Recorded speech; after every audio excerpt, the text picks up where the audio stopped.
La parole est à Madame Cécile Untermeyer pour le groupe socialiste, écologiste et républicain et pour 5 minutes.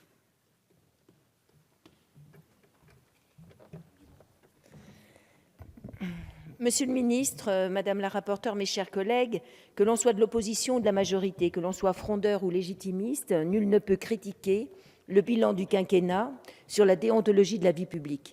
Jamais nous n'aurons été autant impliqués dans cette thématique de la probité et de la transparence que pendant les 4 dernières années. Alors que nous étions très en retard vis-à-vis de nos voisins et de très nombreux pays anglo-saxons, nous sommes désormais l'un des pays à la pointe en matière de déclaration de patrimoine et d'intérêts. La gauche a pris ses responsabilités. Pour parachever cette œuvre et pour répondre à une aspiration populaire qui est évidente au regard de l'ampleur de certaines pétitions citoyennes et pressions de l'opinion publique, la majorité a décidé d'adopter cette proposition de loi pour imposer un casier judiciaire vierge pour les candidats. Il ne s'agit pas, contrairement à ce que l'on peut entendre parmi les discours malhonnêtes, de stigmatiser les élus, mais d'aligner les exigences sur celles qui existent pour certains fonctionnaires, pour les avocats et pour les magistrats, dont la bonne moralité est exigée.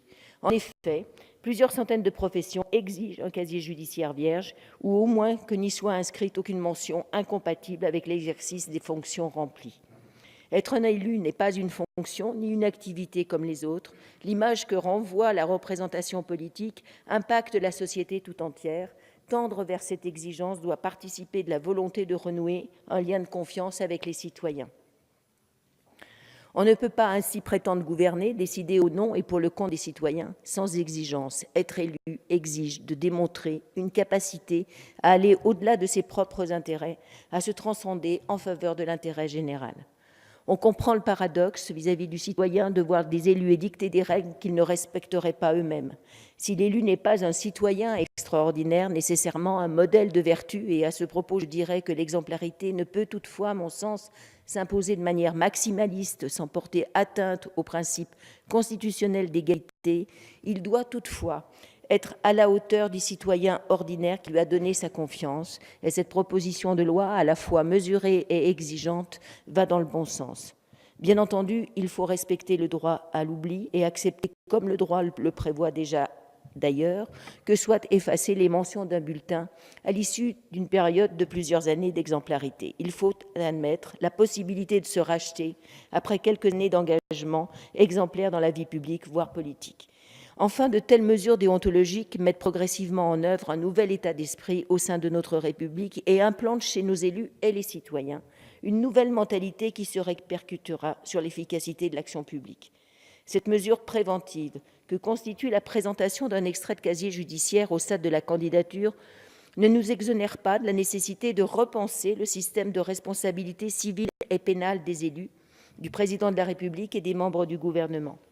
La présomption d'innocence doit bénéficier aux élus non encore condamnés et candidats à une élection. Mais vous savez comme moi que l'élu national, comme un membre de l'exécutif, dispose d'une immunité qui fait obstacle, sauf conditions rassemblées à la poursuite d'une instruction judiciaire l'impliquant directement ou non. Or, l'élection ne doit pas être non plus un refuge, et comme l'avait proposé le président de la République, le droit doit permettre d'engager la responsabilité pénale et civile des élus sous de strictes conditions. Je rappelle à ce sujet que l'opposition a refusé de voter le projet de loi constitutionnelle relatif à la responsabilité juridictionnelle du président de la République et des membres du gouvernement, enregistré à l'Assemblée nationale le 14 mars 2013. Nous devons tous jouer le jeu de cette déontologie tant attendue par nos concitoyens et je me félicite d'ailleurs de constater que le pouvoir judiciaire en a pris la mesure et a décidé de condamner fermement ceux qui n'avaient pas mérité de représenter notre nation. La déontologie évitera ce que les citoyens ressentent comme des trahisons et contribuera à restaurer ce lien de confiance indispensable à la légitimité de la représentation politique. Je conclurai cependant en rendant hommage à tous les élus. La très grande majorité d'entre eux méritent la reconnaissance de nous tous et de tous les citoyens. Et ce texte-là n'entache pas l'estime que je leur porte. Merci, Madame.